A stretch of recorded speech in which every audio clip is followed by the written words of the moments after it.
Lahan sempit perkotaan termasuk di Palembang. Peternak ikan lele mulai menyiasatinya dengan teknik bioflik. Teknik bioflik ini mudah dilakukan. Kolam hanya berbentuk lingkaran dengan diameter standar sepanjang 3 meter. Teknik ini mengandalkan perawatan ikan dengan memanfaatkan oksigen dan mikroorganisme. Untuk ukuran lele yang bisa dibudidayakan minimal berukuran 50 hingga 60 cm. Budidaya lele bioflik mulai berkembang di Palembang karena menguntungkan. Teknik budidaya ini juga mampu menghemat penggunaan pakan hingga 50% dari biasanya. Karena pakan juga berasal dari fermentasi probiotik atau bakteri yang bisa jadi pakan ikan. Selain proses panen hanya membutuhkan waktu 3 bulan.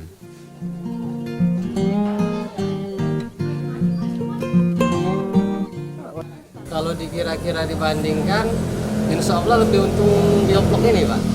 Iya, kalau kita istilahnya, kalau untuk dibandingkan ya, insya Allah lebih untung dari bioflok ini karena dia lebih cepat.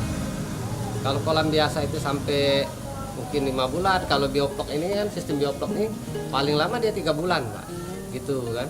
Jadi lebih menguntungkan yang satu. Kedua, kalau daya pakannya lebih hemat ya.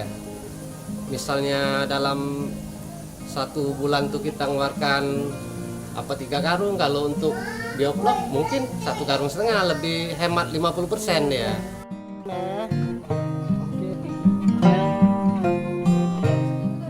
Meski mudah, teknik bioflik sering bermasalah, diantaranya lele mati jika air berbusa yang akan meracuni air kolam. Nur Muhammad, Kompas TV, Palembang.